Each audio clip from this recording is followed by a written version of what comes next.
6 ମାସ ପରେ ମଞ୍ଚକୁ ଫେରିବେ ହାସ୍ୟ କଳାକାର ନରୀ ପଣ୍ଡା। 6 ମାସ ପରେ ମଞ୍ଚକୁ ଫେରିବେ ସେ, କାହିଁକି ଶ୍ରୀମନ୍ଦିର ଅପେରାରେ ଅଭିନୟ ପାଇଁ ନରୀ ଚୁକ୍ତି କରିଛନ୍ତି।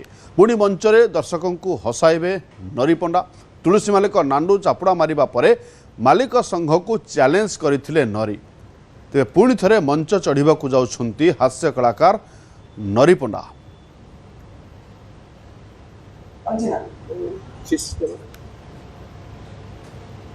ନରୀ ବାବୁ, ଆପଣ ଶ୍ରୀମନ୍ଦିର ପାଟରେ ମଞ୍ଚକୁ ଚଢୁଛନ୍ତି, କଥା ସତ?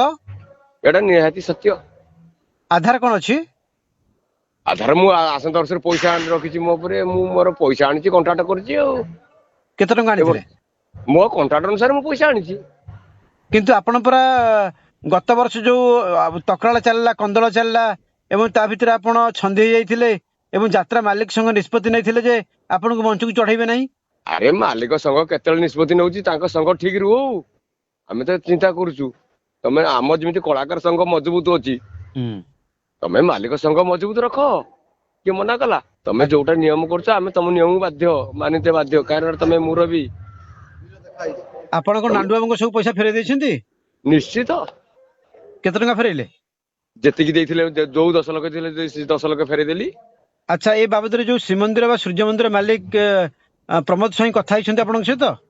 କଥା ହେଇନାହାନ୍ତି, ଖାଲି ମତେ ନେଲେ। ସିଏ କଣ କଥା ହେବେ? ମୋର ତାଙ୍କର ଆବଶ୍ୟକ ପଡିଲା, ମତେ ନେଲେ। ଆପଣ କେତେ ଖୁସି ଅଛନ୍ତି? ମୁଁ ତ ପ୍ରଥମରୁ ଖୁସି।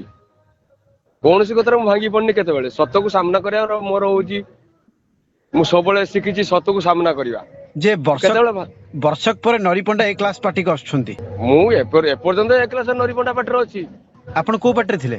ମୁଁ ଓଙ୍କାରରେ ଅଛି। କିନ୍ତୁ ଏପଟେ କାମ ଆସିକି କରିବେ ଶ୍ରୀମନ୍ଦିରରେ, ଲିଡ୍ ଆକ୍ଟର ଆପଣ, ଗୋଟେ ଜଣାଶୁଣା କମେଡିଆନ, ତାକୁ ନେଇକି ଆପଣ କେତେ ଖୁସି? ମୁଁ ସବୁବେଳେ ଖୁସି। କିନ୍ତୁ ଆପଣ ସେପଟେ ଆପଣ କହୁଥିଲେ ନ୍ୟାୟ ମତେ ମିଳିଲାନି। ନ୍ୟାୟ ମୁଁ ଜାଣିଛି, ମୁଁ ପାଇଯାଇଛି। କିନ୍ତୁ ବର୍ଷକ ପାଇଁ ଆପଣ ଟିକେ ବିବାଦ ଭିତରେ ଥିଲେ। ନିଶ୍ଚିତ। ସମୟ କେତେବେଳେ କୋଉଠି ନେଇକି କାହାକୁ ପକେଇବ, କୋଉଠି ଗତି କରିବ, ସେ ଉପର ବାଲା ହିଁ। କିନ୍ତୁ ଆମେ ଯେ ସତ୍ୟରେ ଥିବା ନା, ସବୁଠି ଉଦ୍ଧାର ପାଇବା।